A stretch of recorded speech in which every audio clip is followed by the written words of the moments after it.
Good morning, everyone. Welcome to the Board of Water and Power special meeting for December 6th. Barbara, please call the roll. We have Commissioners Holloman, Moss, Noonan, and Parfrey present. Thank you. This meeting is being broadcast on Channel 35. Please consult Channel 35 for those exact times. We have a very robust agenda today with the special meeting and the full meeting to follow. And a number of interested parties that would like to speak this morning. Given that, we're going to have to limit the public comment for the special meeting to 1 minute as opposed to the 2 minutes that we typically allow.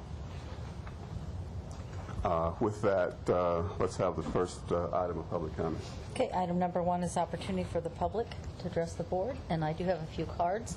The first speaker for item 1 is Dr. Tom Williams.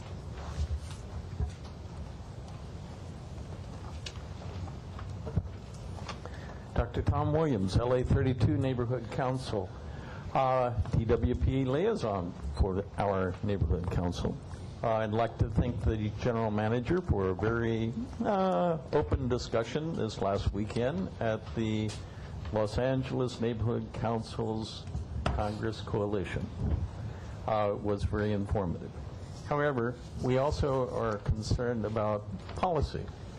And one of the ways that I express policy is deferred maintenance. Is deferred maintenance a policy of the Board of Water and Power, such that a usual standard of the industry would be 1% replacement per year? The problem is nobody figures out that 7,200 miles of pipe in the ground requires 380,000 feet each and every year to be replaced. Yeah, 380. 72 miles each and every year for the next 100 years. What are we going to do this coming year? 45,000 feet? 10%? Less than 10%?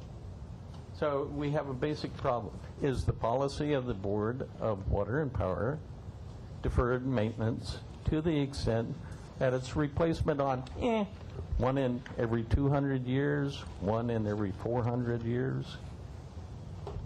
What's the impact of that? What would the rates be? Maybe double? If you Can go you wrap to up a your remarks, please? Okay, thank you. Thank you. Okay, the next speaker for item 1 is Kokai Jatadi. Pass that on. Okay.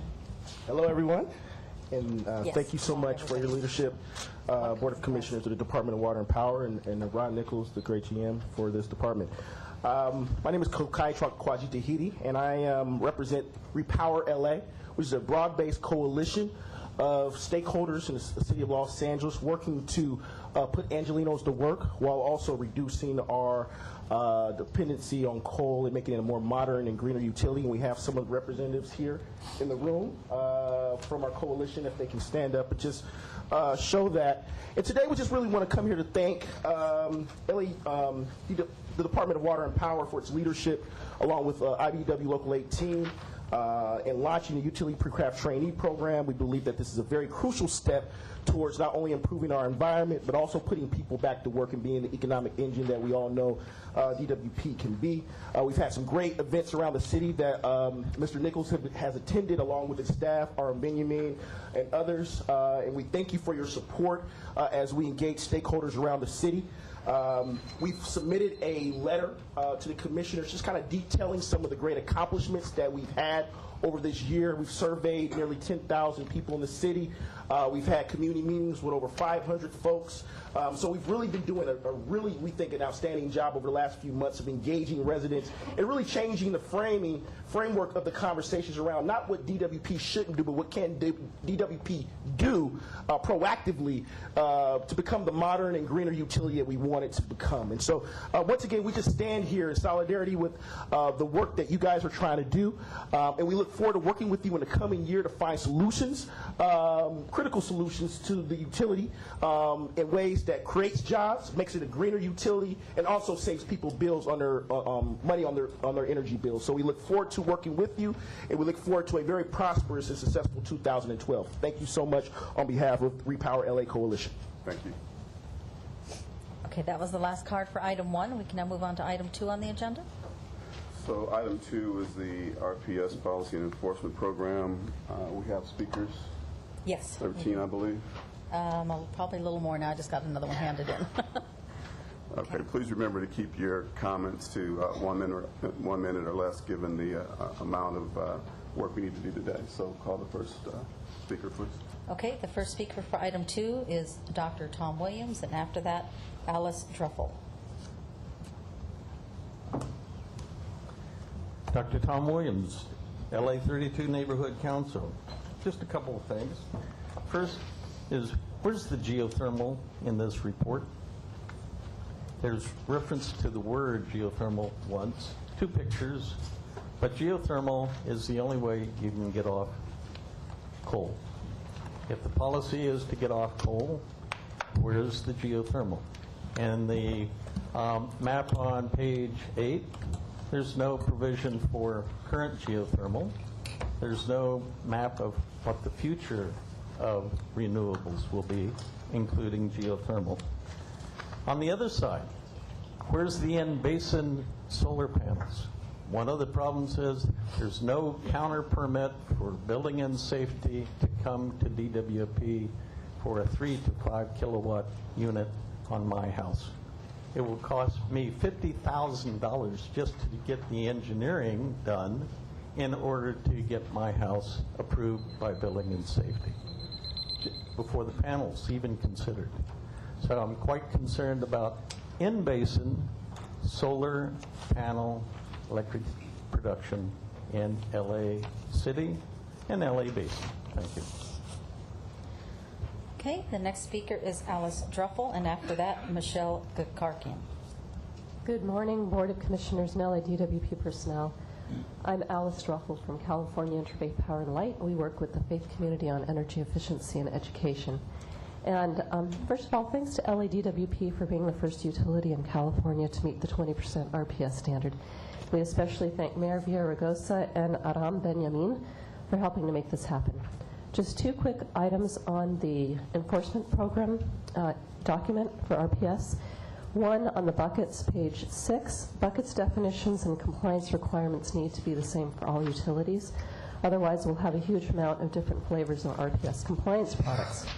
DWP says they will define the scheduling methods in order to comply with these bucket categories, and these need to be identical to what the CPUC decides. 2, unreasonable progress in the periods between 2013, 2016, and 2020, page 7. Reasonable progress should be increases in renewable energy deliveries during these 3- and 4-year compliance periods, not simply land purchasing and engaging in budgeting and administration actions. It should be noticed that the it should be noted that the IOU compliance obligation is much higher because the CPUC defines reasonable progress in the interim as actual deliveries. Thank you so much. Thank you. Okay, the next speaker is Michelle Gakarkian, and after that, William Shashenwork.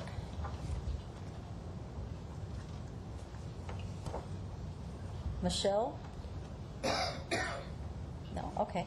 We'll go on to William Shashenwork. Sorry if I'm mispronouncing that. And after that, Vicki Kirschenbaum. I've been doing this stuff for quite a few decades, and my numbers show that renewable energy is worse than coal. And it's just billions for a worse environment. The windmills plus the airplane motors use more fuel than combined cycle. And if we burn less coal, Mexico imports more LNG, so there's no net environmental benefit. I had this conversation with some of the council members right before they voted down the rate increase. So I guess I'll have to do that again. This is very expensive energy. We're lucky if wind or solar full boat cost can be less than 25 cents a kilowatt hour. Meanwhile, Texans are paying 5 cents a kilowatt hour, so all the jobs are just going to go away. Okay, the next speaker is Vicki Kirschenbaum, and after that, Andy Schrader. Hi, I'm Vicki Kirschenbaum, volunteer with Sierra Club Beyond Coal. First and foremost, I want to thank you for your leadership on renewables thus far. We're thrilled to be at 20%. And we look forward to working with you as we all make that path to 33%. And as we make those plans, keep in your hearts and mind a place called Bryce Canyon. I don't know if any of you have been there, or you've seen the glorious pictures online of the park in Utah. Cathedrals of glorious rock formations of limestone, beautiful colors, it's glorious. Our country decided to designate that a national park in 1928. Since then, we've been protecting it. It's got some of the most pristine air quality in this country. Visibility is 200 miles. The forests are filled with wildlife. If we stay on coal, and we keep getting a lot of our energy from the Intermountain Power Project, we're going to need a lot more coal. And that coal is going to come from strip mining right beside Bryce Canyon, about 3,500 miles of 3,500 acres of strip mining there. Would really impact Bryce Canyon. Let's not do it. Let's protect the canyon and push on with renewables. Thank you. Okay, the next speaker is Andy Schrader, and after that, Sherry Lear. Hi, I'm Andy Schrader, Mar Vista Community Council Green Committee, 17-year LA resident and DWP customer. I don't know if you've ever been to the high desert in the Four Corners area, but when you're anywhere close to the Navajo generating station, you can literally taste the difference in the air. I grew up in Flagstaff, and I still spend most of my vacations in the Four Corners area. Including most August, I attend the Utah Shakespeare Festival in Cedar City. It's a perfect situation for me. I'm a screenwriter. We spend our days hiking in Bryce, in Zion, in Cedar Breaks, and our nights watching Shakespeare. It rejuvenates me like nothing else. I am deeply, deeply troubled by even the thought of a coal mine near Bryce. I've been to Black Mesa. I've been to Kayenta. I have friends among the Dene people. I know what those mines have done to their groundwater and to their air. And fracking is even worse in the water-starved Southwest. By moving LA off of coal by 2020, you can significantly reduce the demand for coal, reduce the demand for that new mine, and help save our last vital wild places. Thank you very much. Okay, the next speaker is Sherry Ann Lear, and after that, Felicia Barter.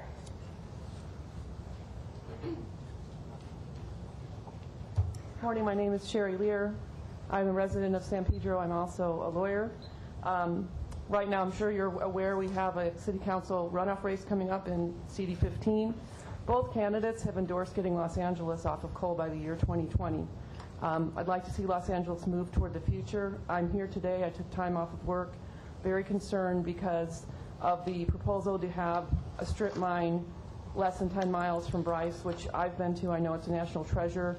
LA needs to be a leader in this area. 25 years ago, the Bureau of Land Management decided that coal mining was not appropriate at this location, and we're moving backwards instead of forwards. LA needs to be a leader. We need to set an example. I know it's not up to you to make a decision whether this strip mine happens, but if LA DWP says we're not going to buy coal from you because that coal is going to supply one of our 2 power plants that we're still using, we're not going to buy coal, we're going to get off of coal, and you guys need to find another source of energy to provide us for our citizens. I think it'll send a message everywhere. Thank you very much. The next speaker is Felicia Barter, and after that, Steve Fox. Hello, my name is Felicia Bander. I'm a DWP customer and consumer and a second-generation native Los Angelino. Burning coal for energy is so last century. The time is now to move toward cleaner, more renewable energy. Here in Southern California, we need to harness the endless energy of the sun. California is often on the cutting edge as an environmental leader. Thank you, DWP, for your leadership in achieving the goal of 20% clean energy. Please do the right thing now. Make the environmental choice, and we will support you for that. The next speaker is Steve Fox, and after that, Kathy Seal. Hi, I'm Steve Fox, and I'm a retired aerospace engineer. I'm also chair of the Green Team at Temple Isaiah in West Los Angeles. What we need more than anything else right now to solve the problems we have is inspiration. You know, when our rabbis all went out and bought Priuses, lo and behold, you see the parking lot now starts to fill up with Priuses, much to the chagrin of Honda. When Kennedy said we're going to go to the moon, we got to the moon. He inspired us, he drove us, and so that's clearly what we need. And California is, that's our mold. I mean, we've been first in the innovation for air quality control. We have Fran Pavley, we have AB 32.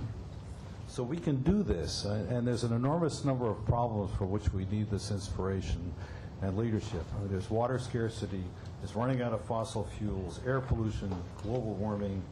I mean, these are all holes that we've dug for ourselves. There's no question about it. But we ourselves have to get us out of these holes, and we look to you to continue the mold of inspiration that is needed, that California supplies, by moving us away from coal into what we have to do to provide a sustainable planet for our children and our grandchildren. Thank you. Okay, the next speaker is Kathy Seal, and after that, I believe it's Anna or Ava Vasquez.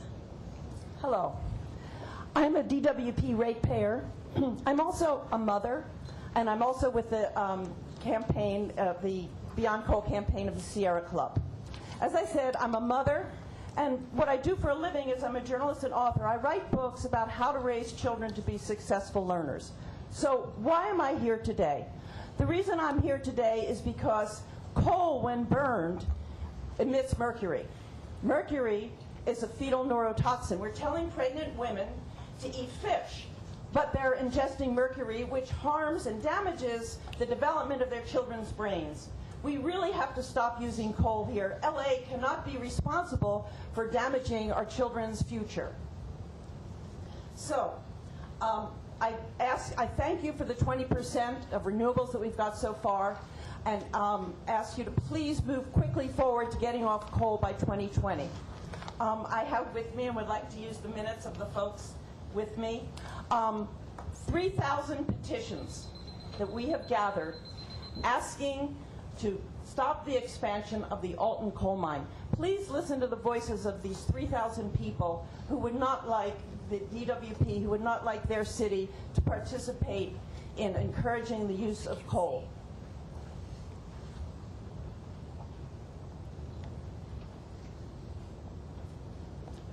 Who can we present these petitions to? The officer behind you, I think, can Okay. accept them. Thank you. Thanks very much. Okay, the next speaker is Anna Aura. Aura Vasquez, Yeah, and good after morning. that, Corey Hallbrighter. Thank you. So, good morning. My name is Aura Vasquez, and I am a representative for the Sierra Club. I'm the organizer for the LA Beyond Coal campaign. And the Sierra Club would like to thank Aaron Benjamin and Ron Nichols, as well as the DWP board and Mayor Villaraigosa for their leadership and being the first utility in the state to get to 20% clean energy. We hope that the plan for clean energy expansion to 32% is part of a more comprehensive plan to move Los Angeles out of coal-fired power. We think that 32% law presents a great opportunity to invest in local clean energy industry that creates thousands of new jobs for Angelinos. And if we want to reach this goal, there needs to be a clear system of benchmarks in place as a way to track progress in the interim years. So our concerns are that the deadlines for compliance are too far ahead in 2015 and 2020. Our recommendation is to adopt annual targets for clean energy delivery. So thank you very much. Thank you. The next speaker is Corey Hallbarter, and after that, James Brennan. Thank you very much for your time. My name is Corey Halbardier with Marta for Solar and the Clean Energy Collective, a solar gardens company. And I want to address the feed-in tariff. The author of SB 32, as you're aware of, she wrote an op-ed and she said, LADWP's proposed design does not set a specific price. Instead, it uses a reverse auction mechanism that allows it to take the lowest price project. Who doesn't want to get the lowest price power? Obviously, this is a great idea for you guys, but what it does is it brings a lot of uncertainty to the business owners and the investors. And I already know from working on the sales side of a construction company, it's very difficult to get a business owner already to say yes to a solar project or something that's completely different from what is their core business. When we induce uncertainty, as we see in some of our East Coast offices, it's much more difficult, and we would have much greater expansion with solar if that price was set. Thank you very much. Okay, the next speaker is James Brennan, and after that, Alfred Statler. Hi, good morning, Commissioners. I'm James Brennan with Open Neighborhoods. We are a community solar program. We're working with LA County neighborhoods, City of LA neighborhoods, 3 of which have adopted goals of 100% clean electricity. Mr. Nichols, it's nice to see you. It was a surreal experience on Saturday morning at the Neighborhood Council event to hear you racking up the damages the ratepayers should anticipate from the wind damage, an extreme weather event, while in the next breath saying that we don't have any funds for the renewable and energy efficiency programs of the nation's largest utility. This at a time when we are now at grid parity for solar. I have an article here from Think Progress that looks at the costs of group purchasing solar here in Los Angeles. We're now at grid parity, meaning that we don't need necessarily incentives ongoing, and that's only going to become more and more affordable. So now's the time to really open up and allow solar installations to proceed. I understand that the solar program was offline for over half of this year so far and is almost fully subscribed. Will go offline until July of next year. I encourage you to accelerate that program either by accelerating the rebate funds or introducing an alternative incentive for those wishing to forego incentives. And then finally, with regard to the feed-in tariff or renewable auction program, reverse auction, whichever we choose to go down, I would encourage you to include a community solar bill credit. I've provided a case study here. This simply allows not just the large Wall Street banks to invest in these projects, but also the ratepayers to buy or lease solar panels that are going to go into these feed-in tariff arrays so that LADWP ratepayers can benefit and offset their electric bill through their clean energy investments right here in Los Angeles. So please take a look at this case study. It's been a very innovative program, and many other states and regions across the country are incorporating a bill credit as part of their community solar and feed-in tariff programs. Thank you very much. Okay, the next speaker is Alfred Statler, and after that, Robin Odoño.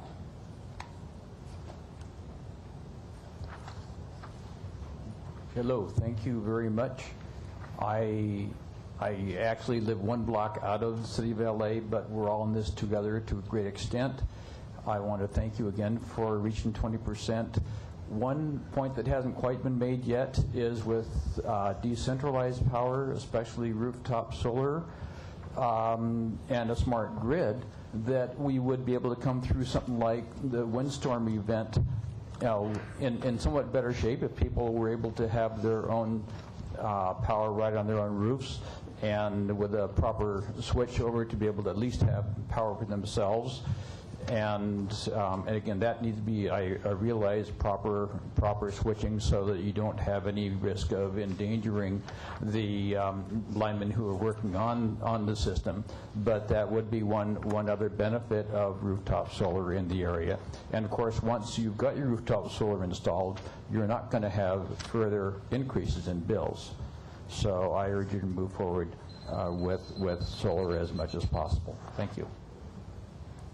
The next speaker is Robin Doino, and after that, Michelle Garakian. Good afternoon, Commissioners. My name is Robin Doino.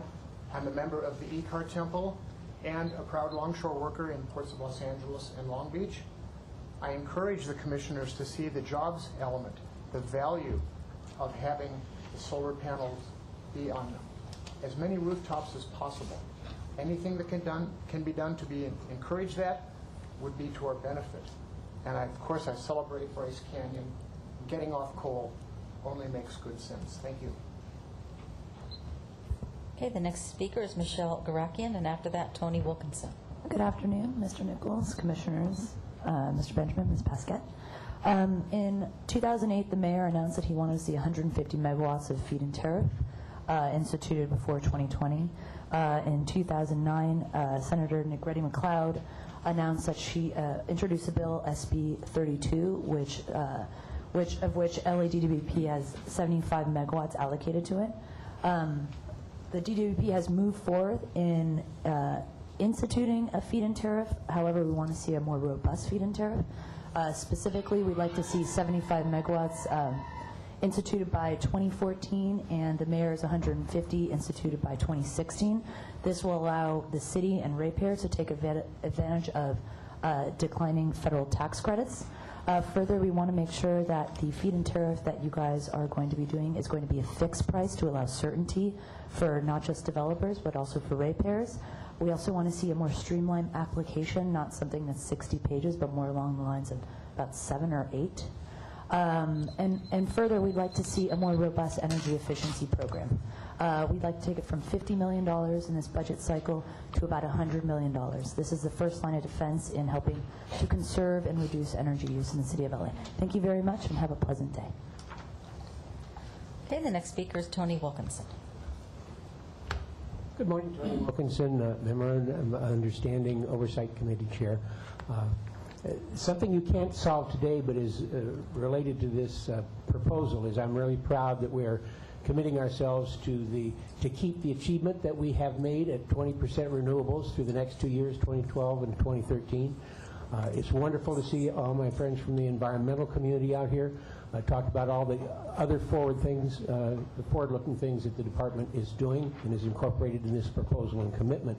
However, as Commissioner Parfrey has observed in the past, we do have an undercollection in the renewable portfolio process, and particularly I'm proud that we're making this 2-year commitment to stay where we are, but at some point very soon we're going to have to deal with the undercollection problem and the rate issue, because for everything that everyone in this room supports, there is a cost and the meter's ticking. So I hope we'll be able to deal with that soon. Thank you. Okay, that was the last speaker card. We can close the public comments for this item. Thank you. Staff presentation on item 2.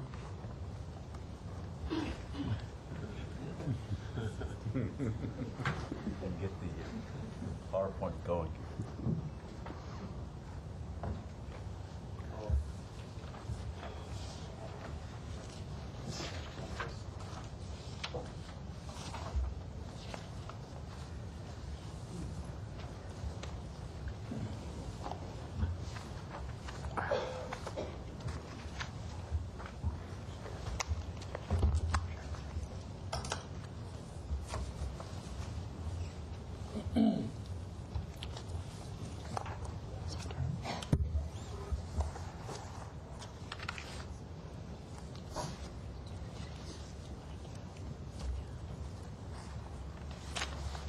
I can start. You have the handouts in front of you.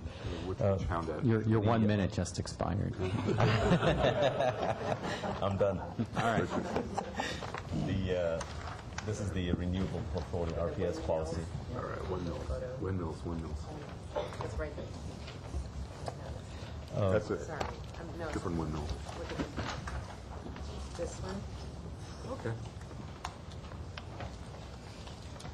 Sorry for the technical difficulty, but Mr. President, Commissioners, today what we're asking you to look at and approve is the policy recommendation for us to continue our journey towards the 33% renewable goal that the state has adopted. And the purpose of the policy is basically charting the way for us to go forward, complying with the SB2 provisions, with adopting some enforcement policies and perimeters for us to follow, and also retain the jurisdiction of the LADWP Board of Commissioners for us to set the policies and also make sure that our goals are met as we move forward. So that's the purpose of the policy. Now I'm going to go through the different segments of the policy recommendations that you have in front of you.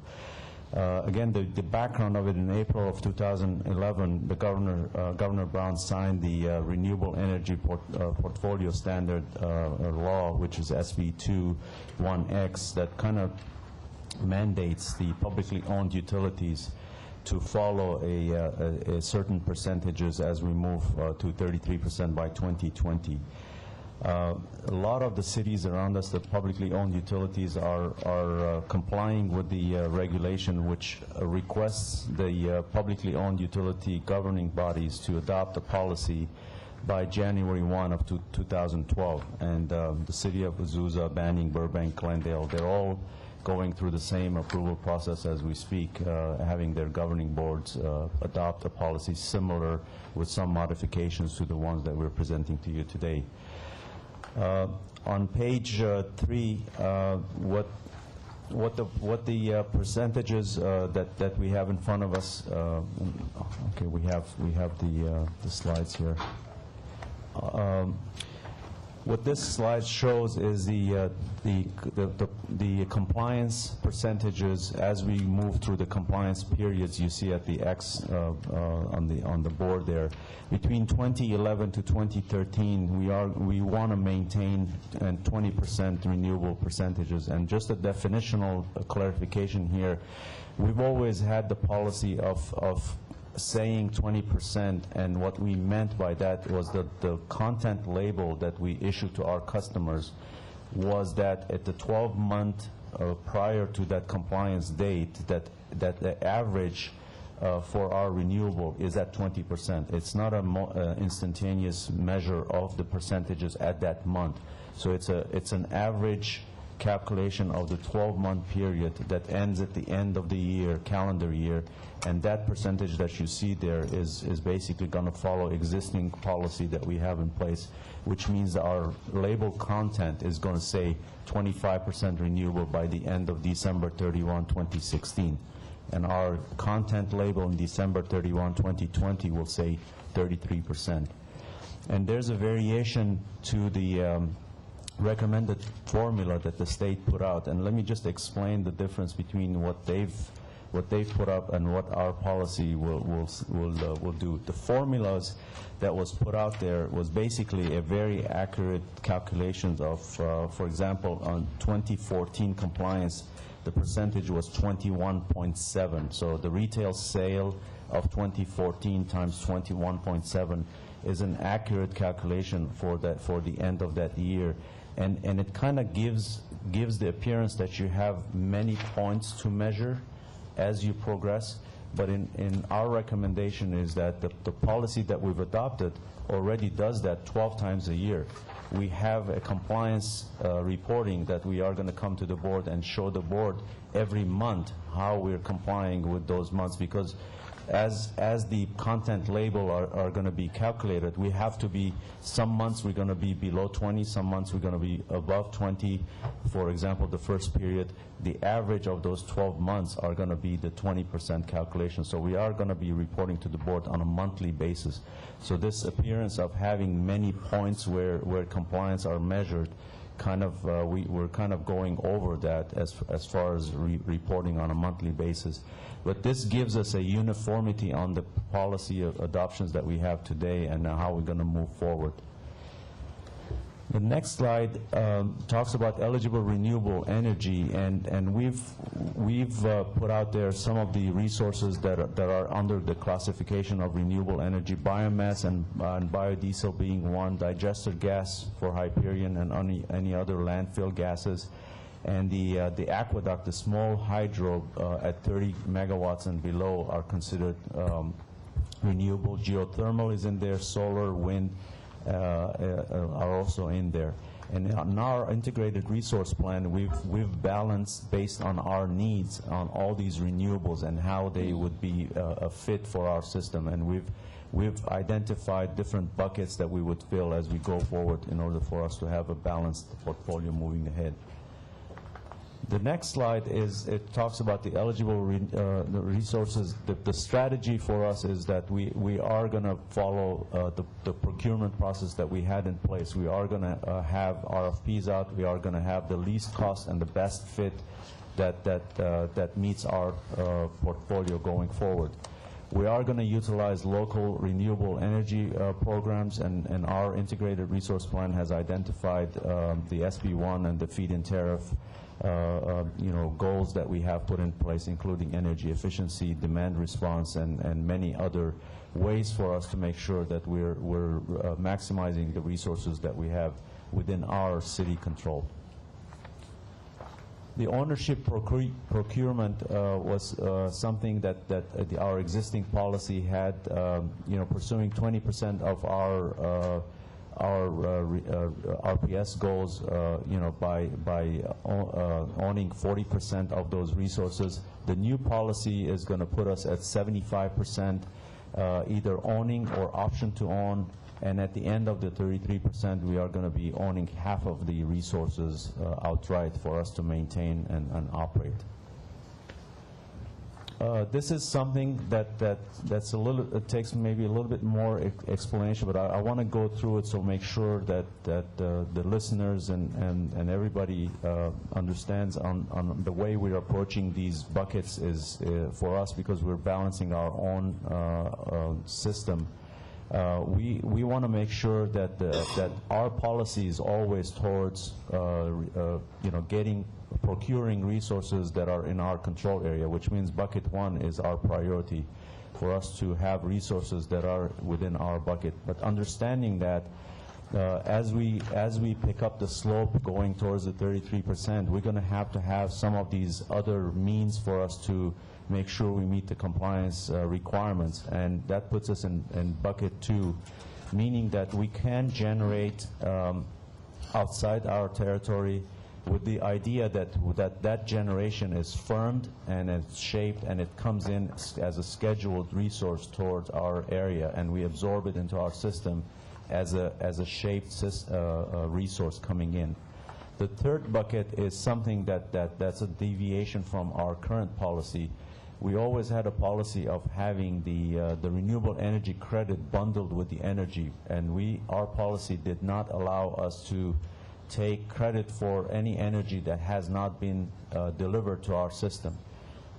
Our recommendation with this policy is to have the ability for us to comply with the state law and having that capability of having the renewable energy credit as an unbundled resource for us to trade, to buy and sell, in order for us to fine-tune our process. And the reason why we're recommending this at this time is when the policy was set initially, we didn't have confidence in the way the accounting was being done with these renewable energy credits. Now, with the Regis, with the Western region being unified as far as accounting and the way we tag and with the way we schedule, we have much more confidence that these accounting methods are going to work for us, and that there's not going to be any discrepancies in the way we account for these generation coming into our system. So we're recommending that we comply with that. So the first period of compliance, we have the percentages in your handout that talks about the 50% from bucket one, 25% from bucket three, and the balance being in bucket two as the first push for us to reach 25% renewable. And as we go towards the 33%, the first bucket will end up at 75%, and the third bucket will end up at 10% and continue on beyond 2020, while the firm bucket will be the balance of whatever you have in that area. So it's kind of relational percentages as we move forward. But we have a good operational definitions that make sure that our board knows exactly what we define, how we account for it, and how we report.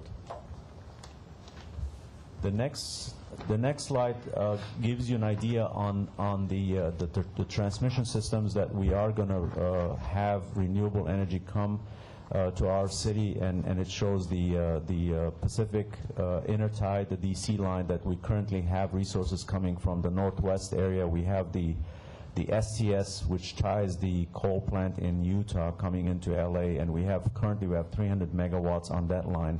And our policy is going to keep on loading our resources with the corridors that we already have. So that's a policy that we're going to keep on moving forward with. The revenue requirements is something that we're always going to be conscious as we bring resources, projects for our board to approve. We are going to be talking extensively into revenue requirements and what our projections are. Currently, we're about $350 to $400 million a year that we're spending on on this program. That doesn't mean that it's a standalone expenditure that we have, because we're offsetting some of the energy generation that we have. But we will do these analysis as we bring these projects to you to understand exactly the net effects of these projects moving forward. Compliance considerations, we have to have a mechanism for us to, the procurement plan is one of the requirements of the law that basically says that we have to have a plan to our board that talks about our procurement plan moving forward. And what our recommendations are is to use our existing system of budgeting, which our board extensively looks at the detail of what we're proposing as far as projects. We estimate the cost of those projects, and as the board adopts the budget for the fiscal year and the program years ahead, because we have a 5-year view of the projects, basically that is our procurement plan, which is in line with our integrated resource plan, and our board approves the moving ahead with that budgeted dollar amount with the specific projects assigned to it, whether it's a transmission project or specific procurement plans that we have in our budgets, and that's what we're recommending we do. There's a provision in here that has exit provisions as our board adopts exceptional circumstances for us to basically either miss the targets or have different criteria than we just described here. And these are either driven by unusual circumstances that's outside our control, either cost issue. This is something that's extraordinary for us to come to the board. Right now, we're not recommending any of those provisions to be part of your policy, but we could be coming to the board with those criteria, and again, the board would be the one saying that yes, we agree with that, and that's the time we will change the policy. But there is a provision in the law that allows us to do that. The reporting process moving forward, we are going to continue on, filing reports with the State Energy Commission. We are going to post this information on our website and do an extensive outreach for everything that we're doing. We do have a monthly report that we file on our progress.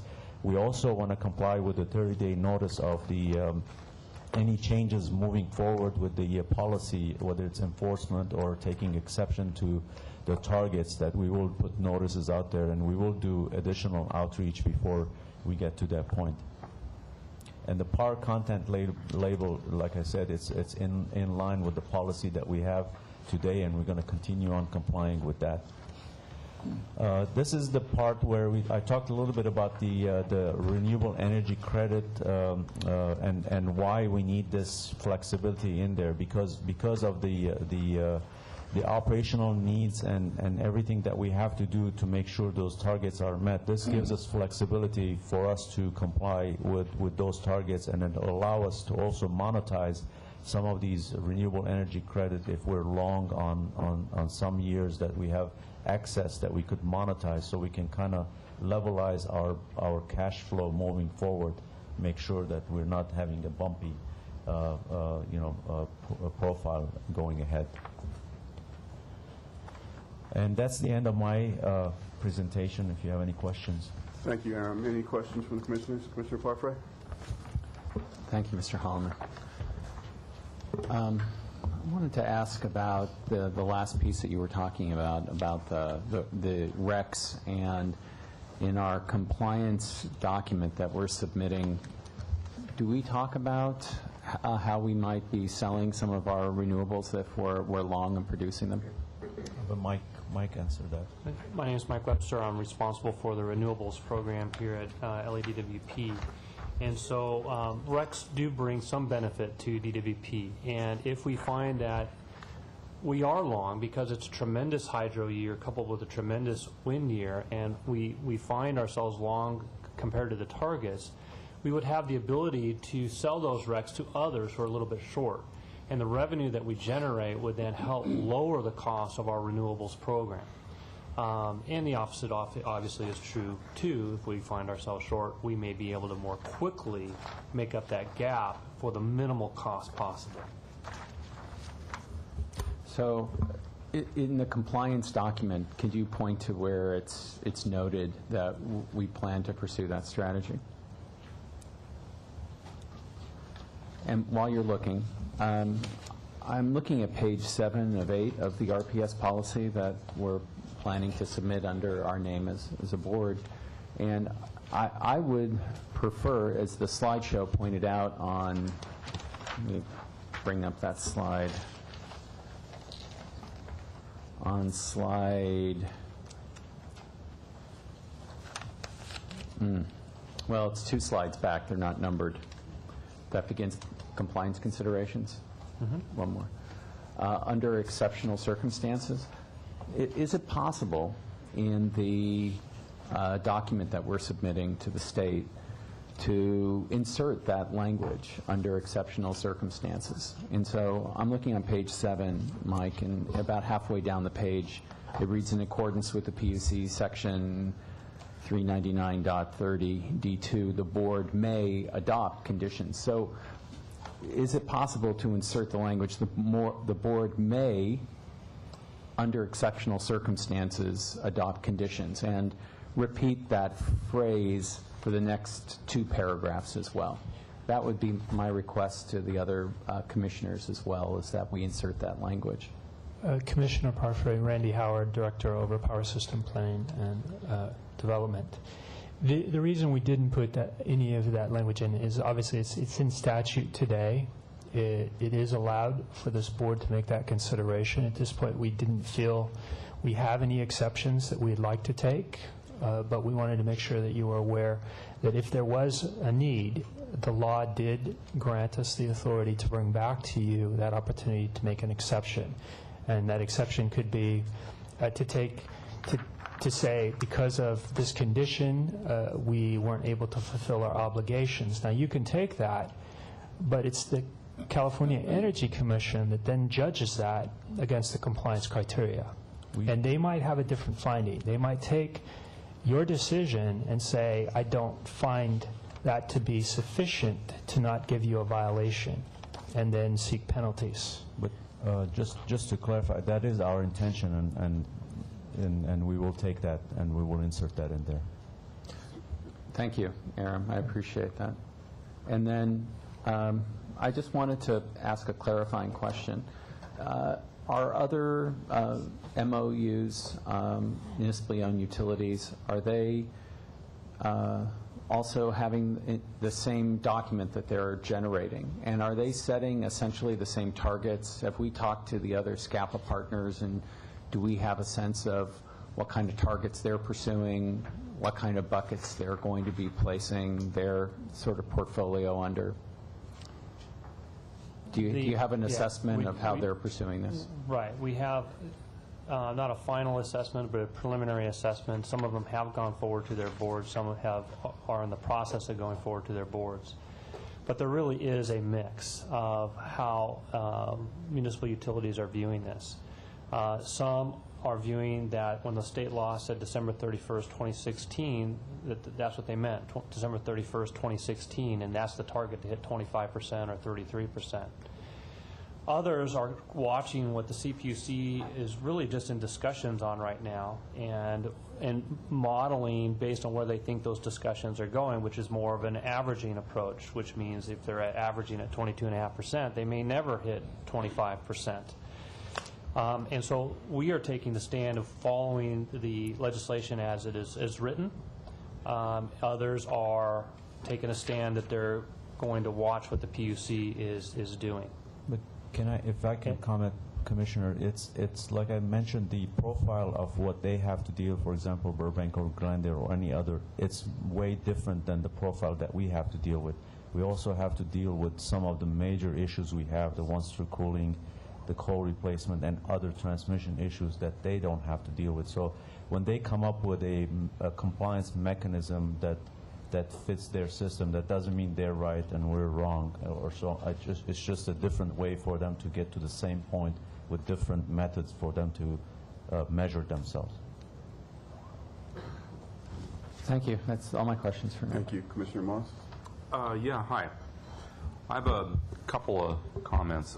Currently, the board's policy is a 35% RPS by 2020. This is now been reduced to 33 to comply with the state law. Yes.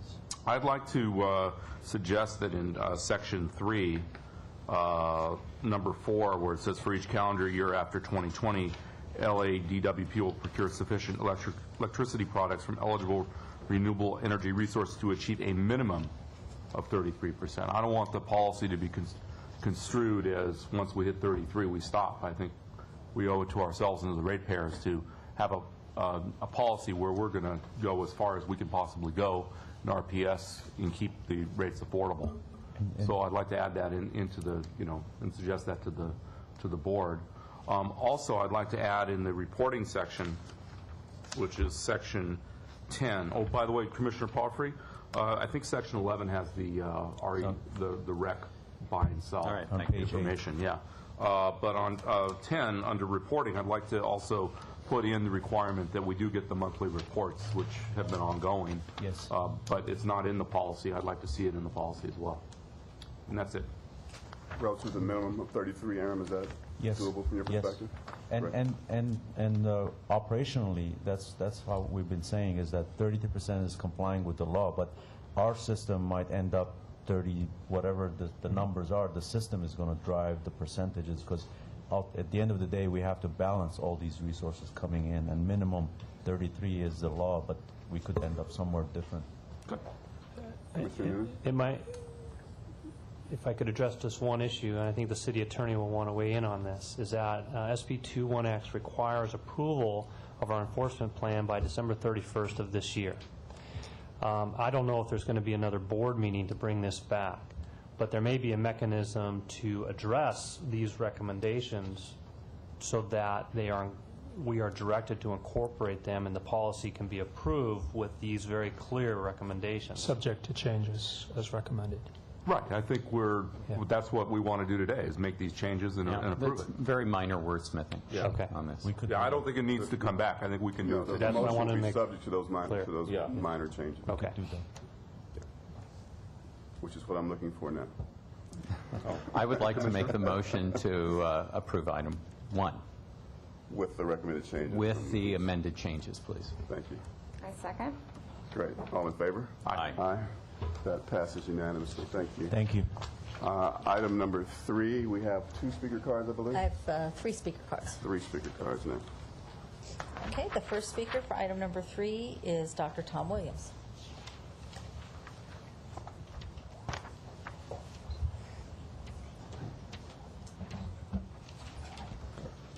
Item number 3, Dr. Tom Williams, LA 32 Neighborhood Council. Energy efficiency is probably the best way of providing power. MTA recently did a solar and efficiency project. The efficiency paid for the solar. Does that tell us something? That why do we still have so many lights on when we don't need them? Efficiency. If you've ever been to certain places in Europe, you'll see the efficiency. It is a far better, far more cost-effective way of doing it. But remember what happened a year ago when we became much more water efficient, consumption dropped, and you still had a lot of costs that you have to keep paying for. So energy efficiency is the first and best way to go before solar panels, before most everything. But also look at the energy efficiency for peak shaving. If you can reduce your peaks, then that's far more efficient than providing for peaks. Thank you. Thank you. Okay, the next speaker is Kristen Everhard. Good afternoon. Is this on? Hello. I'd like to support LADWP in accepting the highest energy efficiency goal that's in the potential study report. Energy efficiency is the cheapest resource available to LADWP. It's cheaper than coal, cheaper than gas, cheaper than solar. So if keeping your customers' bills low isn't enough motivation, energy efficiency is also a clean resource, doesn't emit pollution, and it creates local jobs. So to keep your customers' bills low, improve public health, and create local jobs, please approve the highest energy efficiency goal before you today. Thank you. Okay, the next speaker is Delme Zuez. Am I pronouncing that wrong?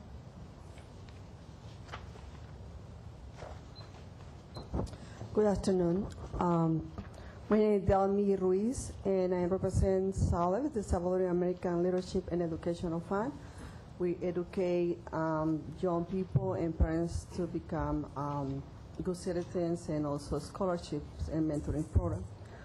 I would like to thank you to the General Manager and the Water and Power for the energy efficient savings.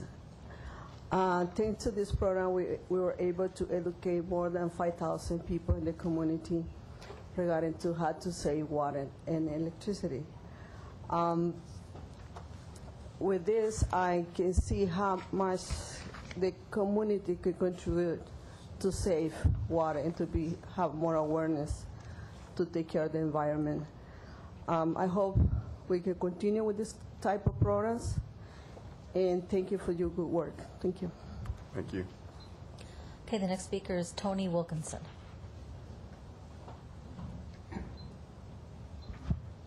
Tony Wilkinson, MOU Oversight Committee. And my comment on this one, again, is an appreciation. This is the smartest possible expenditure anybody can make. It's certainly better than buying generation of any kind. One of my concerns is that I heard a little bird told me that we may have to finance this, which wasn't in the original austerity plan. And once again, as in my earlier comment, this is basically a core, revenue expenditure. So the sooner that we can take care of that financing with true rate coverage will be the better. Thank you. Thank you. Okay, that was the last speaker, so that can close the public comment period for item 3. Thank you. Staff presentation on 3. So I'm going to ask Ingrid to come up. She is with Global Energy Partners, and she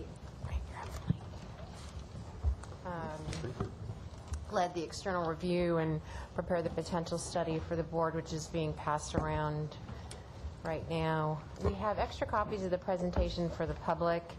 The potential study and the appendices are very large documents, and so we have a sign-in sheet. If anybody would like a copy, an electronic copy, so we can conserve on the paper, please sign in, and we will send it to you as soon as possible. And we'll have an extra copy today if anybody wants to take a look through it. And it will also be posted online. The potential study, which is before the board today, does require board action at the end of the presentation, and I will be making a recommendation and asking you for a vote to set the goals for a 10-year period.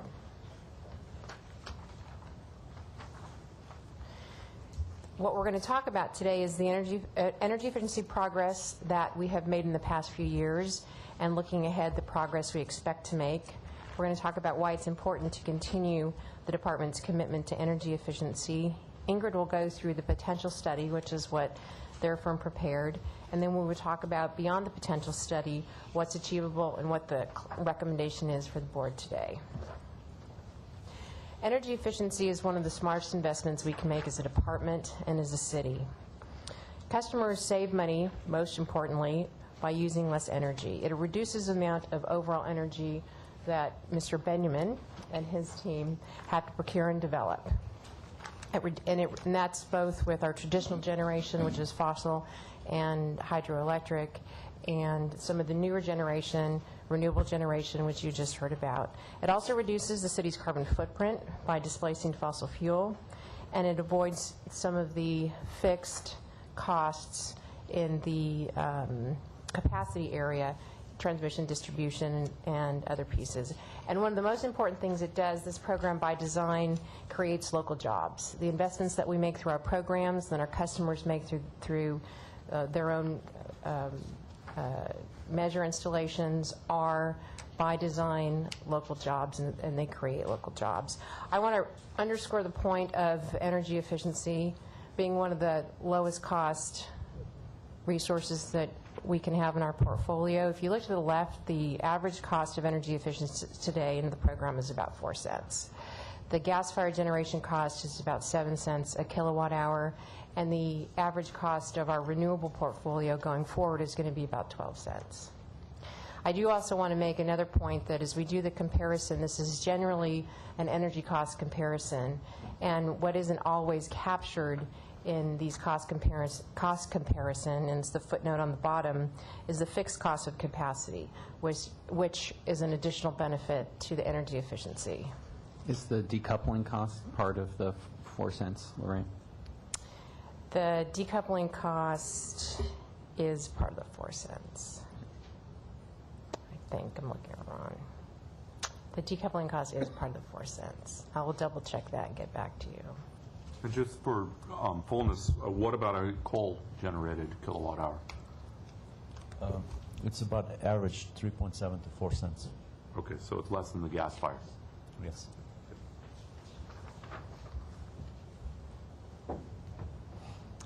So in early 2010, Global Energy Partners was retained to perform a potential study for the Department of Water and Power. And we went through a rather extensive process that I could bore you with for hours, but I'll do it in just a couple minutes. We did a comprehensive look at the marketplace, at your marketplace, your residential, commercial, and industrial sectors. I come back to that a little bit later. We looked at the opportunities for savings through energy efficiency measures and programs, and then we quantified it all to get down to the actual numbers of kilowatt hours that you could save over a 10-year horizon. So the study does identify the most cost-effective opportunities for savings under a couple of different scenarios. And once we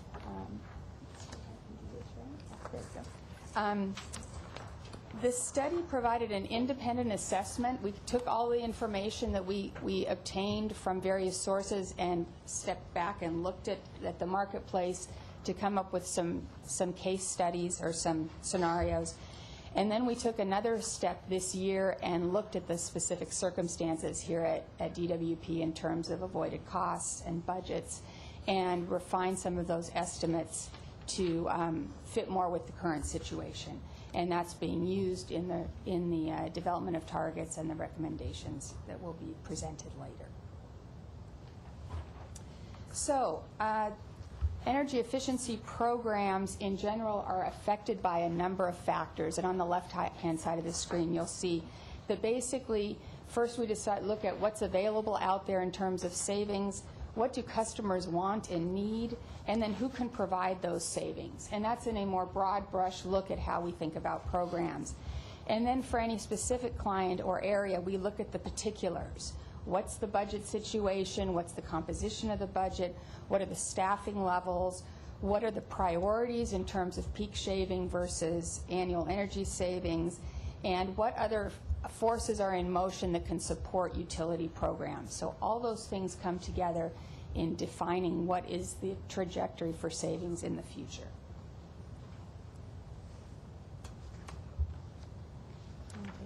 I'll take this one. Okay, so on this chart, what we look at is a combination of the history through fiscal year 2010-11 on the left side of the dashed line, and that's what has actually been achieved in terms of the savings in red. Those are the cumulative savings from programs, and then the green line shows the dollars spent, the millions of dollars spent in the budget. So you can see that doing a nice job of increasing the savings at a moderate budget, and then in the future, the savings are projected to continue. This is actually the budget scenario that you'll see later on in the presentation, with a budget that is a little bit up and down in the next couple years, but ramps up to $100 million and stays there. So that's one of the scenarios that we assessed. If you look at the annual energy savings, what we have done in the past few years and what we're looking at going forward, you'll see that we're not on target. This board adopted a 10% reduction in 2006, and it had assumed a certain funding level and a program mix. In the last couple of years, the budget was frozen because of where we were with the undercollection or the overspend on ECAF, and the program in 2009-10 was actually not operational until the last 60 days of the fiscal year. All the rebate programs were frozen. The budget was reduced, and it had some volatility last year and this year, and it was stabilized at $50 million. And there was a reference to capitalization of the budget, and it is something that Mr. Nichols and I have discussed, and it is what will keep at least the $50 million alive in the program and in the energy efficiency program, and allow us to continue with some planning. The energy savings are reflected in that. Going forward, we have a hope that if the rate case is successful, that the budget will change and it will go back to the previously planned budget, and that the goals that were set, that are set today, were set previously, that will be set today, are goals that are more realistic goals. But I did want to point out in 9-10 and 10-11 the dip, which reflects the budget levels and the staffing levels. We've had a hiring freeze for this section, as we have had for the entire department, and a lot of the program momentum has suffered because of that.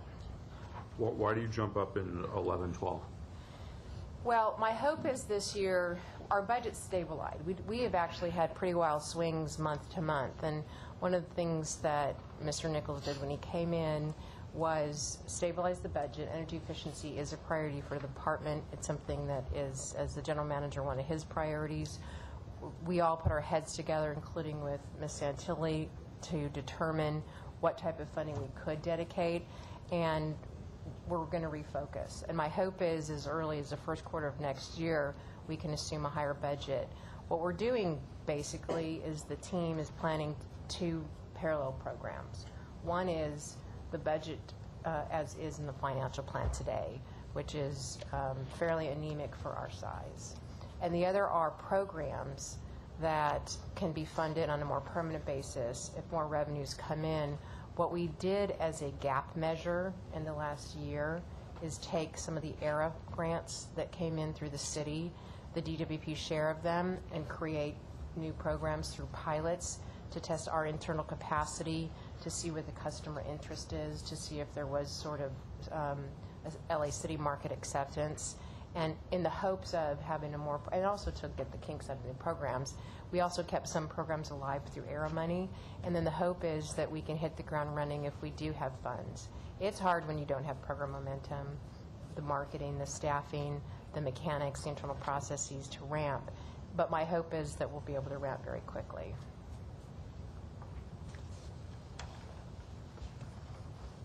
I want to touch just briefly on measurement and verification. DWP has an in-house program where we pre and post inspect for our installation. We also have third-party reviews, and we've had a third-party contractor to conduct measurement and verification of our energy savings. We're going through a bit of a policy change in California, and we're working with the California Energy Commission. As we go through the energy efficient program models statewide, evaluation is now part of the measurement and verification. So we're revising our services, our scope of services, and we'll come out with a contract. I'll bring it to this board, hopefully in between January and February, where we're going to add the evaluation component. We're collaborating with the Energy Commission staff on this. They're helping us write that, so it's in sync with the highest standards statewide, and you'll see that coming before you sometime in the early part of 2012. So what I'll do now is go into some of the details of the study, both in terms of how we approached it and what the results were from the analysis. This slide provides you an overview of the steps that we took in conducting the study. As I said before, we did a rigorous look at the marketplace and developed an understanding of how your customers use energy. And then we developed a forecast of how we expect that to look in the future. And there's some factors that influence that we will go into. Then we looked at a whole lot of measures, hundreds of measures in fact, and assessed them based on their performed an economic screen to see which makes sense from the perspective of a total resource cost test to be included in the portfolio and offered by DWP. And then we took into account customer acceptance.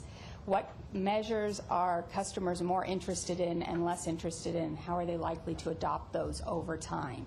And I'll point you to the last two bullets. We created two program scenarios, a base program in which about 50% of the incremental cost is paid in the form of incentives, and an advanced program which pays up to 100%. And in the advanced programs, you see higher levels of participation. So those results come up in just a moment. We spend a fair amount of time constructing a baseline forecast, which is what would happen if there were no future utility programs.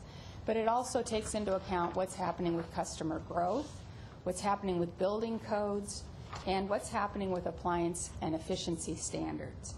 And then the last major thing is what's happening with respect to what people are doing on their own outside of programs. And those are really important factors because they tend to push down the forecast, meaning consumers will use less because we're all already saving through the building codes and standards.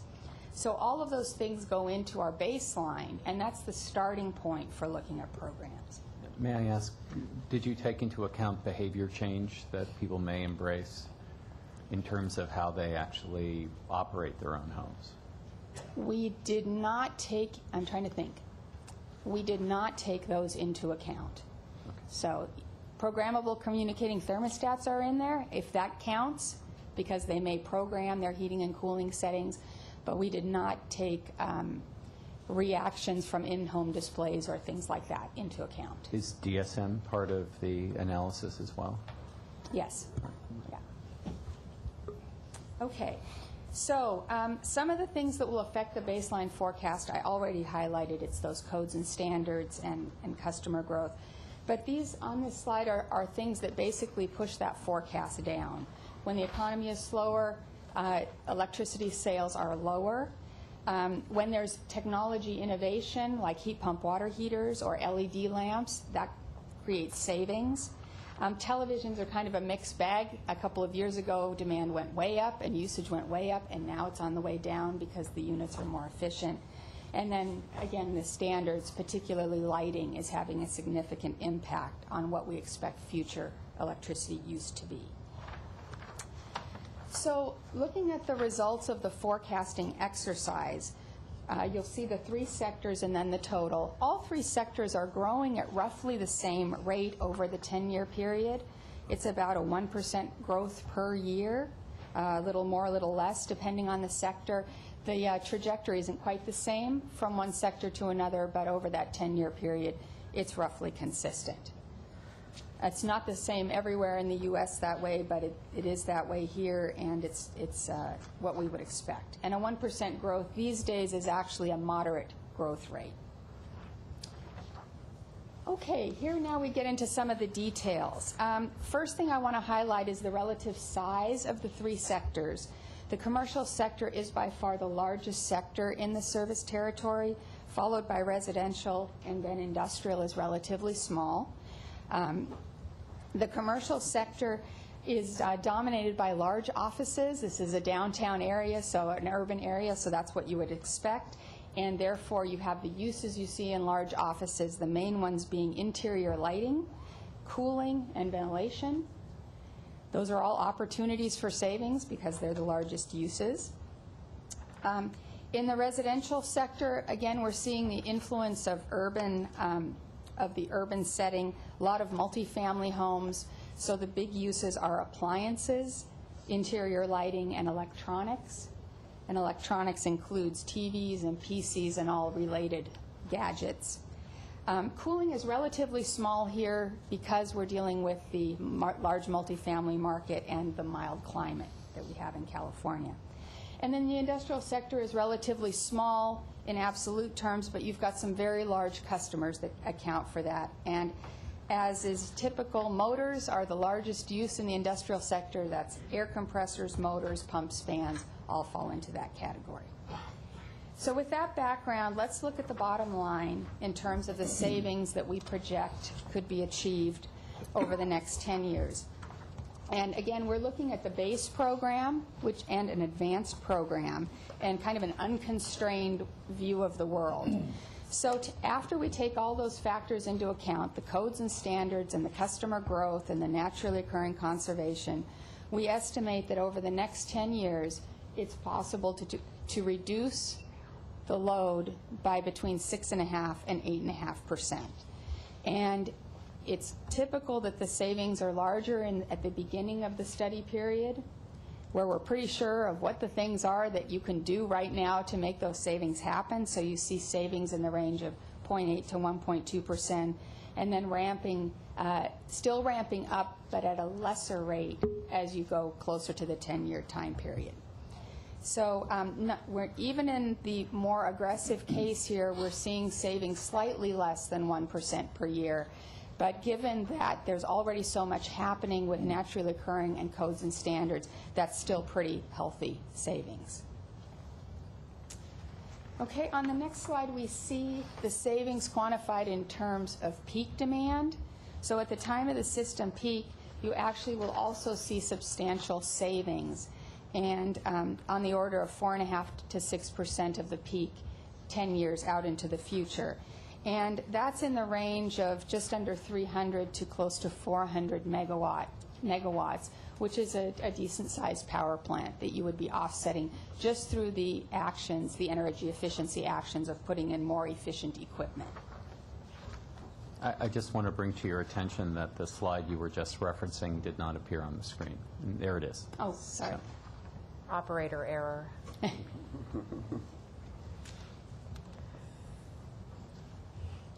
Okay, so...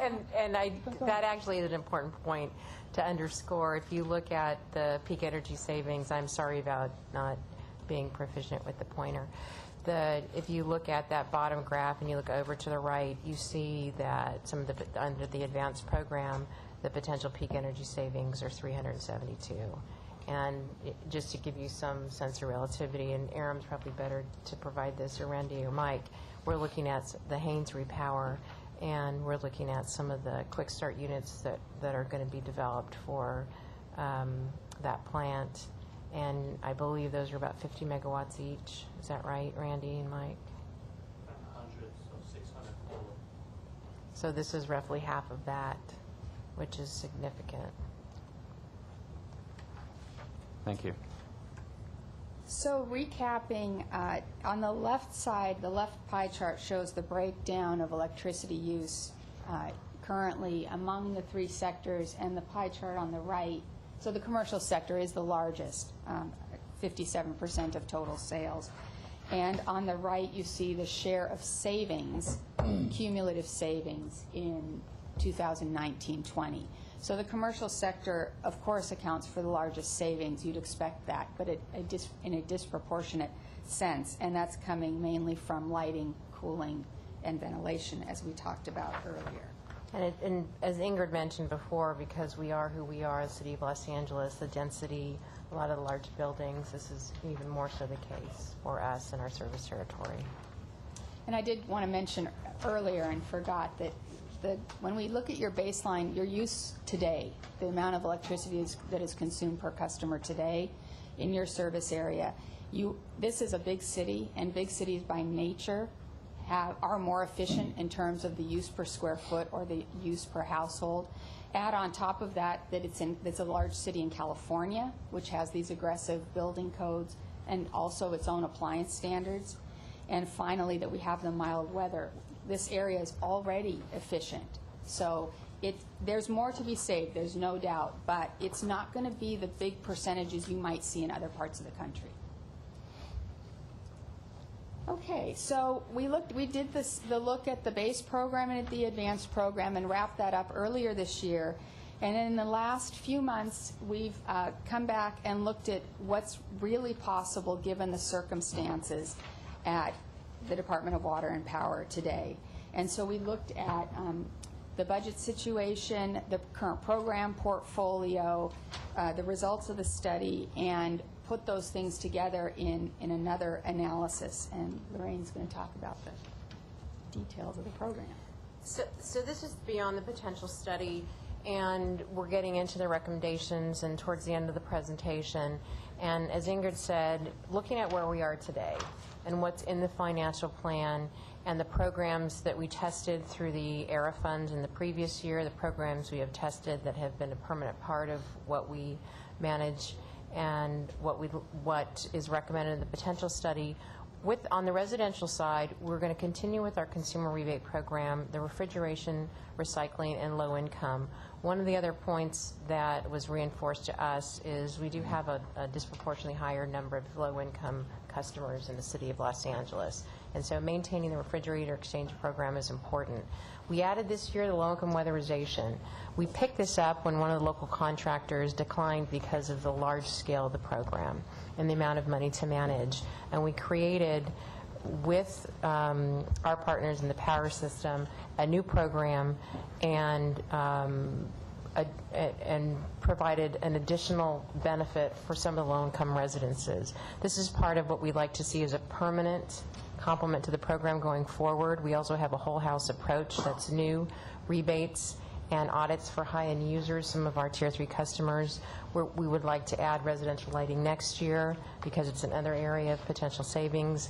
And we began this year under, again, the ERA funding, and education and outreach, and we developed community partners who help us go into the community and discuss the potential savings that our customers can do to be part of the solution, and that's something we'd like to continue going forward. On the commercial side of things, lighting is the low-hanging fruit. We're going to continue with our lighting programs, and we're going to add a new direct install last year and take a slightly different approach. That's something that's under development. We also are going to have a more focused program for the Los Angeles Unified School District and work with them to achieve higher level of savings that had been previously planned. We have a new nonprofit energy conservation program, again under the ERA grant, that we'd like to make permanent. We want to add the HVAC rebate. We'd like to look at thermal energy storage. And because the city lighting program has been successful and we have a strong partner with the Bureau of Street Lighting, we'd like to accelerate the program, provide more money up front, knowing that they can execute on us and get us back on track to get that tall bar that you saw become a reality. We also want to take a look at on-bill financing. Our partners in another program, the new construction incentive, the gas company has a successful on-bill financing program. They have allowed us to come in and look at their books. They've spent a lot of time with the team, and we're working with them. We're working with some other folks, and we're working with Mr. Nichols to see what the on-bill financing can be for us moving forward. It's about time that we take a look at that. You see the columns on the left. Those are all programs that we have been doing. New construction, again, is one of the newest ones that came in last month that we're going to continue to do going forward. So looking at those, that set of programs and the budget scenario, the current budget scenario, we now add a third bar or a third scenario to the two cases we already discussed.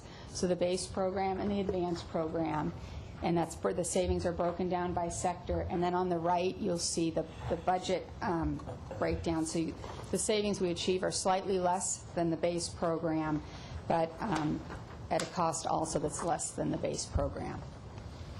And I'll just jump in. This is cumulative of what we can save under the three different scenarios. The next few slides, I'll click on those. This is a breakdown of that information by customer, residential, commercial, and industrial. I'd like to go back to the potential savings slide. On the third column with the budget, can you explain that a little bit more? What is that, a cumulative budget over the entire 10-year period, or is that just an annual? And what do you mean by budget? So that's cumulative over the entire 10-year period ending in 2020. It's what is currently budgeted. It's what is in our financial plan. So is that the 50 a year? It is, if you go back to... Yeah, in other words, how much, what are we talking about in terms of dollars? It goes up and down. What we're talking about in terms of dollars, all in is just a little under $1 billion, and that's in the last slide. If you go back to page And then what would the cost of the base program be? So the base program is actually $930 million. The cost of the advanced program is $1.25 billion, and the budget, I believe, is actually $850,000. So the base budget is lower than the base program, but it's a larger percentage than the savings. We picked and chose among the base program to try to do as much with the dollars as possible. Okay. The next few slides are just that cumulative slide broken down, the residential customer slide, the commercial customer slide, areas of potential savings, and the industrial areas of potential savings.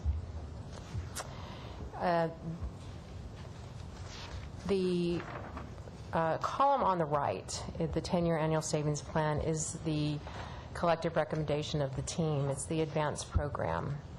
What's in the budget today does not support that. What's in the budget today supports a lower, which you see 1, 2, 3 columns over, a lower amount of potential savings. Because this is a goal that we are going to ask the board to adopt, and because we are in the middle of a rate case and we hope to increase the energy efficiency budget going forward, it's my recommendation that the board adopt a goal that's a more aggressive goal. While it's not the 1% a year that I'd like us to be at today and eventually adopt, it is beyond what's in the financial plan today, and it's something that I think that we should shoot for. It should be the floor that we set if we need to come back and do a midstream calibration because the funding just does not materialize in the next 6 months or so. It's something that I'll bring back to this board. But my strong recommendation is to move forward with a goal that's set that reflects that right column. And just to put it a little bit more clearly, it's 8.5% over 10 years. It's the advanced program. The estimated cost is $1.25 billion.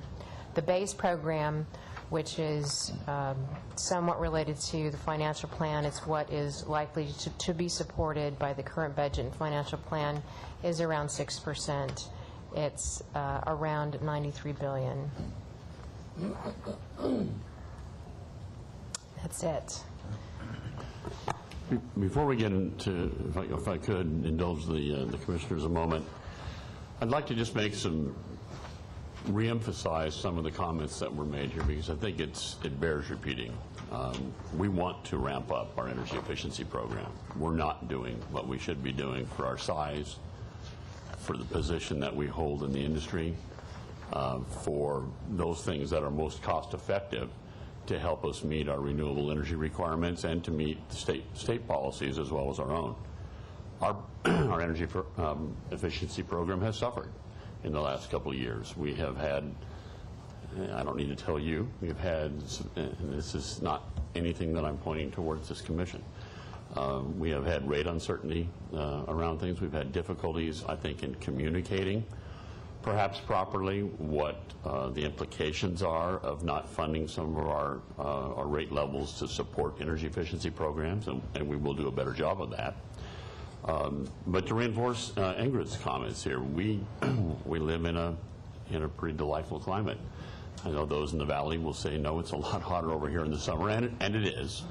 But cumulatively across the board throughout Los Angeles, we're not upstate New York. We're not Houston in the summer. We don't have those same sorts of extended extreme temperatures that drive a lot of the types of things that you can do in energy efficiency. We have, although people also, our customers may not appreciate this because they live here and they don't see rates around the rest of the country, our rates are relatively reasonable compared to certainly the rest of California and to a lot of the other major portions of the country. So as a result, in order to get the types of savings that we want to get, we have to provide some consistency to ourselves in the way of being able to have a budget for staffing our people, keeping people in our programs to support them, to evaluate, to push programs out, to interact with our customers. And we have to have some certainty with our customers. We have to partner with them.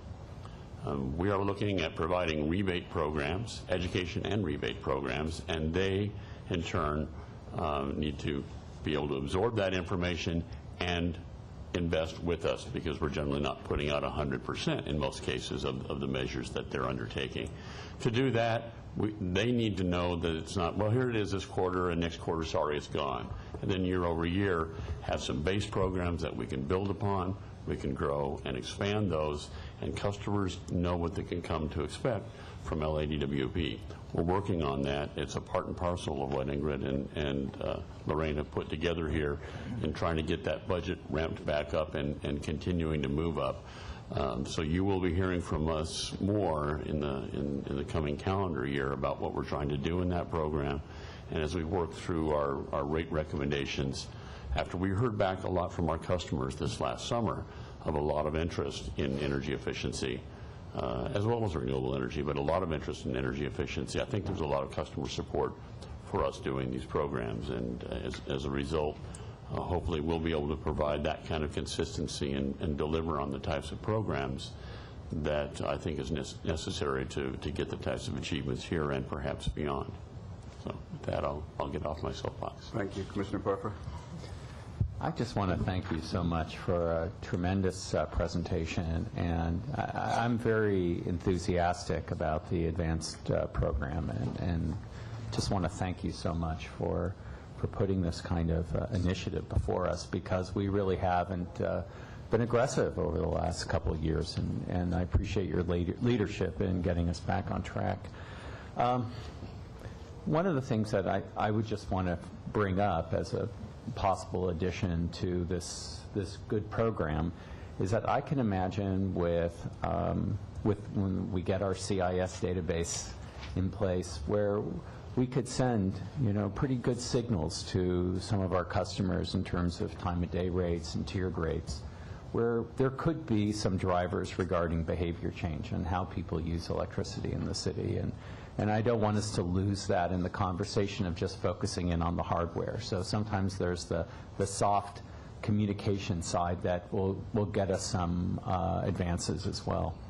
And I also just wanted to ask about compliance. And I know that there are some state regs that we need to adhere to, some state laws related to energy efficiency, and how does the advanced program fit in with that? So the state law currently has a goal of 1% per year or 10% all in.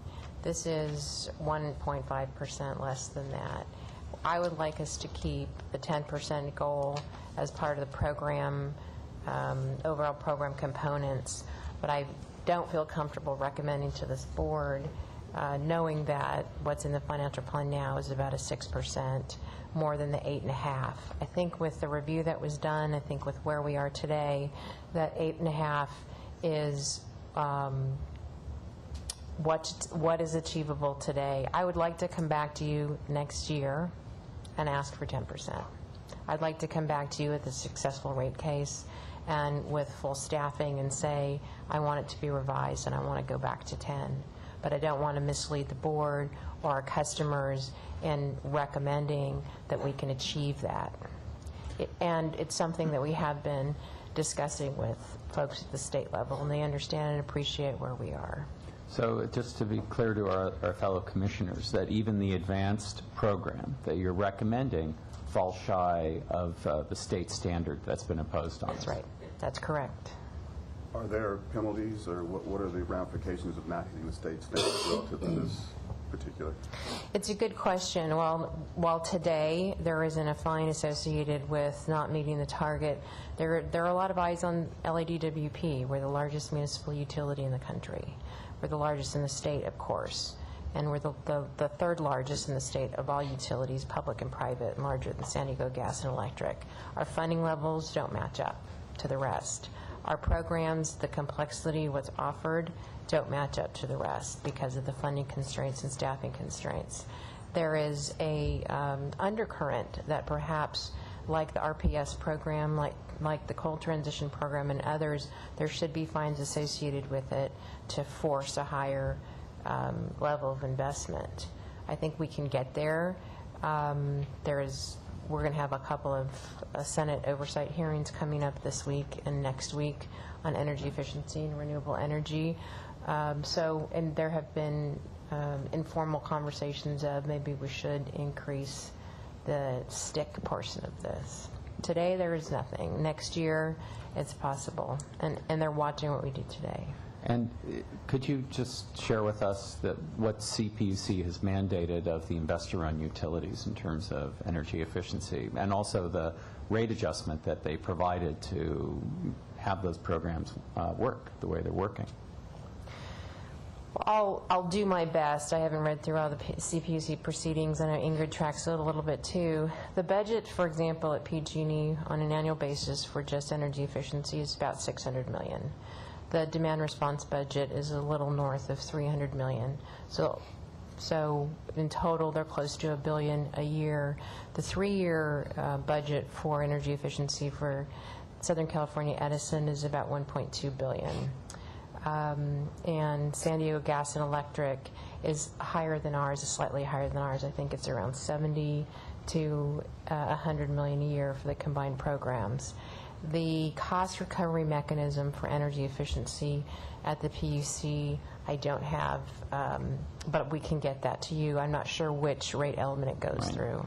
But just to be clear, that $1.25 billion over 3 years is not an exceptional amount of money when compared to the other utilities in the state. That's correct.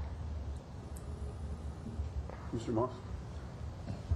Well, I'm really conflicted on this one for a variety of reasons. First, let me congratulate you on your report. I look forward to looking at it in some detail, but it seems very comprehensive, and I really value the linking of the goal with the costs to get to the goal, because I think that's an important thing, and that's where my conflict comes up, because if anything, I don't think this is ambitious enough, but I'm really struggling with how we pay for it in where, in the priorities of all of the mandates that are facing the department right now, what we really could do, because it would be very easy just to say, yes, let's go for it, and not take the responsibility for how we actually pay for this. And so I'm really a little troubled by it, because my inclination is to support the advanced program, but I'm not even clear how we, throw that into the fire, so to speak, and get that working. Having said that, in my experience using some of the energy efficiency programs, there are 3 elements that I want to say need to be better to make up for a more robust program. The first one is just the time and energy someone who wants to apply for a program has to go through in order to get it. It can take months to do these things. My experience is more on the commercial side. We really need to have to streamline these things to make them user-friendly and figure out a way to do it, which again probably means more staff, more cost, and a more aggressive and ambitious program than what we have. I've not used some of the programs available that I'm aware of, because I just didn't want to go through the hassle of doing all the work that's necessary to qualify for the program. Second thing is, there's really no demonstrable way, the way our billing system works, for anyone who engages in one of these programs to see if it actually works.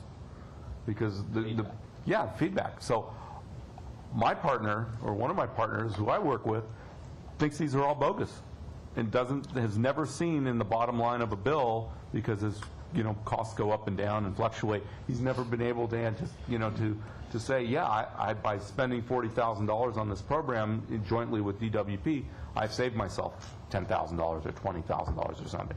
So we need to figure out a way to give good feedback to those who participate in these programs, both on the residential, commercial, and the industrial side, that they're actually meaningful and impactful. And then the third thing is the cost of these things. I'd like in the advanced program that we're looking at paying for more to have better incentives for people to work with.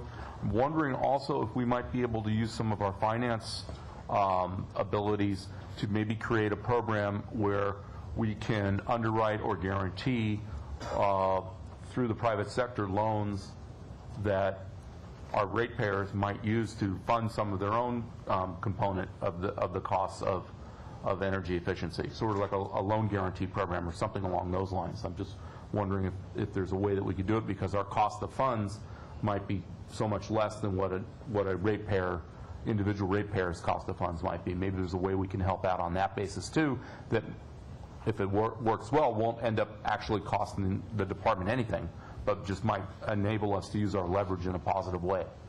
So those are some of my comments. Thank you. On the last point, if I may, that's the on-bill pay mechanism may provide for that kind of funding, and also there's a commercial PACE program that I think is still in play, and I don't know if I haven't had a chance to read the potential study. It just arrived now, but I don't know if that's part of the analysis, if a commercial PACE program would be incorporated. Well, I'll jump in. We're looking at the on-bill financing. We're looking at the PACE program. We're looking at also leveraging some of the private funds. And it's something that is a priority for 2012. We don't have the bandwidth right now to put every new program in place, but it is something that has our interest, Mr. Nichols' interest. He's pursued some preliminary research in that area, and that's one of the areas that we're partnering with the gas company to see if we can very quickly learn the model to allow finance to occur, whether it's through an MOU, which we already do with the city at our cost of capital, whether it's through the on-bill financing or some third mechanism. It's also the subject of a hearing tomorrow with Senator De Leon. It's very specifically on financing and what we can do to leverage capital for our customers. So I would say that we would have more of this information wrapped up and ready to report back to the board by February.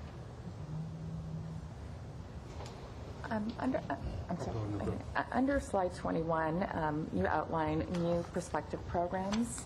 I'm just wondering, how far along are those defined? Do you have any information that provides some kind of background as to what you're anticipating with those new programs? So there are two. Are you looking at, trying to get it for everybody? Can't see it down the bottom. This one? Commercial? Yeah. So they're in various stages of development, and we just discussed the on-bill financing, which is at the end of the list. We just also began to look at restarting a direct install business lighting program. Lighting is a huge portion of the potential savings, and I would say that the parameters for that program will be presented to Mr. Nichols and then later to this board within the next 6 months.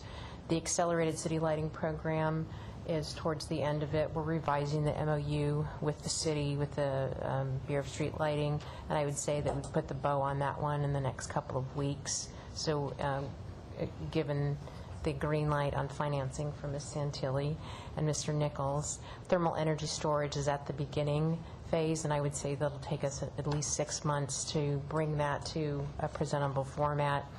Same with the HVAC rebate program. It's something we need to start to put together, and that one's at least 3 months away. And to finalize, nonprofit energy conservation is further ahead because we piloted it with USDOE money, and we can continue that tomorrow. The LAUSD efficiency program, Mr. Nichols started it conceptually in earnest 6 to 8 weeks ago.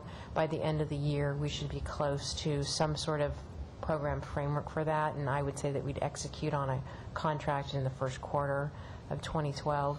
Retrocommissioning is underway. It's another program we developed using USDOE money, and it is working with our customers to tune up their buildings, basically old buildings. That's new. We will make it permanent. We can hit the ground running on that one. We have an engineering team that's very focused on that. Great, thank you. More comments or questions? I just seem to recall a figure that the investor-owned utilities are at 1.3% on energy efficiency targets per year, and what we're looking at is less than 1% per year. Yes. Everybody's nodding. And the strong rationale as to why we're not pursuing a more aggressive target is the financial considerations of all of the mandates that are being put on this utility that we cannot afford to have a more aggressive program at this time? It's twofold. The short answer to that is yes. Lorraine just laid out for you the timeline of the several things that were listed there in the way of programs and the timing by which they can get rolled out. I tell you, getting all of those items done in that time frame with the limited amount of staff resources that Lorraine has been given by me, and that's funded by as a result of funding limitations that we have right now, has made that extraordinarily difficult. I mean, we have a very small group of people trying to ramp up a program. To get to those levels and to ramp beyond that, they're going to need more resources for that. So there's the whole staffing level of issues. That's a matter that, of course, does become a budget issue that factors over into rate levels. And then once you get to the point where you can adequately plan, design, outreach, and administer these programs, you have to fund them. And as I indicated earlier, we need to fund them not just for a short while, but we need some consistency year over year on some of that. So these are some of the types of things that we just simply have to, frankly, we have to do a better job, I believe, of probably communicating that, and we need to get some, ultimately get approval of rate levels that will allow us to do that. I believe that if we get that information out there more fully, and we stand behind as a utility the need to commit to those levels, I believe we can get there, but it's in a difficult rate environment right now to do that, and we just simply need to put a higher priority on it, and we need to be able to get the ultimate approvals for the rate levels that will support these programs, because in the long term, it's absolutely what we need to be doing. By way of higher priority, we talk about being funded at 6.5 and with the goal of 8.5. Then in next year's budget, will there be more dollars for additional staffing in this area? We will be proposing more dollars for it. The manner in which we're dealing with achieving the levels that were presented here for this current year, fiscal year 11-12, are in part out of doing a higher level of financing as opposed to cash funding some of our longer-term energy efficiency programs, and we're absolutely fine doing that. It makes good business sense to do that, but by the same token, in the long term, we need to be careful on how much we commit to debt and capitalization of these items as opposed to expensing them. But so the short answer is we anticipate getting at that level, but it will require approval of rate adjustments in order to get to that point. What would you have us do today? What are we being asked to do as a board? What I'm asking the board to do today is adopt the recommendation of 8.5% as a goal that this board sets for the energy efficiency programs through 2020. Okay, well, what does that do for you if we did it today as opposed to, say, 3 months from now? We're a year late on adopting a goal under the potential study. And under the law, AB 2021, this board is required every 3 years to adopt a goal to submit to the state of California. It was pushed a year because of funding constraints and because the programs were frozen, and because I don't think it was realistically manageable to bring to this commission without budget certainty a meaningful goal. We're at that point. We have a base. We have a base of $50 million, even if it's going to be borrowed. We know we can plan some programs with that. We use the Band-Aid of ERA money, and so we're at a point where I feel I can make a recommendation to you for 8.5% on the condition we get a rate increase next year. And I'm frustrated that we're a year late in bringing this to the board and asking for you to adopt the goal so it can be submitted to the Energy Commission, but we are where we are and we're not alone. You have the IOUs and some POUs who have also taken multiple years to look at this. It's dynamic around the state. Our situation is compounded because of the budget and rate situation. So my hope is this doesn't wait another 3 months. Okay, and that's fair. If we were to approve this today, do you have any objection, or are we precluded from continuing discussions on this topic? Because it seems that as we make the rate case with the rate advocate, we may very well wish to change our goal and perhaps accelerate it, perhaps pull it back. You know, there might be strategic reasons why we might want to revisit this policy.